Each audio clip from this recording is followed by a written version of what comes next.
probably the kids. Kids who lived in the cheap stucco homes behind the light blue pastel-colored studio. Kids who stole tires off cars in the village, who stole sea grapes, mangoes, oranges, and canips to sell and buy drugs with their profits. He shoved the vacuum down a long hallway lined with gold records. Some of them he'd worked on.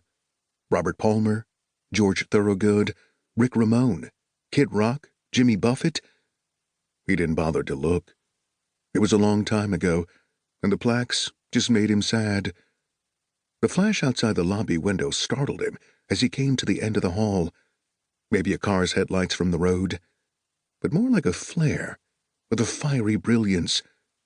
Then he saw it again for just an instant, a reflection from behind him. At the same time, he heard a deep, thundering rumble at the rear of the building. He spun around, his chest tight, and he gasped, his breathing raspy. An orange ball of fire had filled the hallway he had just stepped out of, and it raced toward him, the oppressive heat sucking oxygen from the air. A mind-numbing explosion drowned out everything around him as he saw a young black man running full speed just ahead of the flame. The last thing he remembered was the sharp, intense pain as the window glass shattered and shards hurled from their frames, burying themselves in his body like dozens of knives as the flames consumed his clothes. Chapter 2. A rusty 60s Cadillac sat up on blocks of the house next door, its wheels bare of tires. Elvis owned that car. Jonah Britt smiled, his eyes lingering on the eyesore. Somehow I find that hard to believe. Mike Sever sipped his Kalik beer, sitting on a wicker chair on the crushed stone patio outside the studio. Lady over there who owns it keeps telling me that.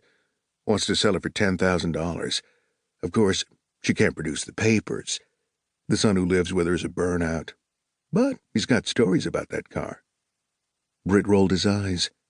He reached down by his chair and scratched the ears of a small gray cat. The feline rippled with delight, then walked away. Elvis always had General Motors put a small plastic plaque on the dash with the Cadillac logo and his name. I bought one of those plaques for a friend a couple of years ago.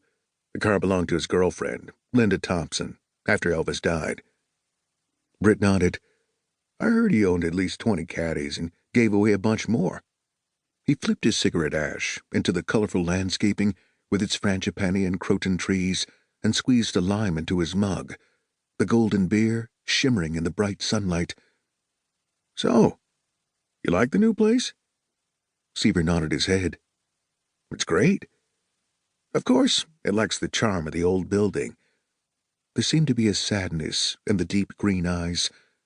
Britt rubbed a spot on his receding hairline. Sever remembered when hair hung down in his eyes, several years ago. You know, Mick, the old building had its time and place. This is so much more efficient. The gold records? Lost most of them. Just melted down to blobs. We've got a company trying to replicate some of them, and we asked some of the record companies to replace the rest, but... He let the words drift off. Both men were silent for a moment. There was a lot of history here. Sever looked back from the wicker chair and table, surveying the new, state-of-the-art studio. Won't be the same. Nothing is, Mick. Christ, the kids today, they can do everything we do here in their bedrooms at home. I mean, the software gets more sophisticated every day. It's hard for us to keep up. Next door, maybe 40 feet away, a dark-skinned, shirtless man in his early 20s stepped out onto a small concrete patio, looked around with a glazed expression, then spotted Sever and Britt, both watching him. He stared at them for a good 30 seconds, with that blank look on his face. Britt finally lifted his arm and waved at the man. Bernard, the lady's kid. He's got a twin brother who now lives with his father. He waved back, recognition dawning on his face, then walked toward the two men. Did you show your friend the Cadillac, Mr. Britt? He can sit inside if he wants to. It's for sale, you know. Britt smiled. I did, Bernard. Told him who owned it and how much you want. He motioned to Sever, putting the reporter on the spot. Sever gave him a look.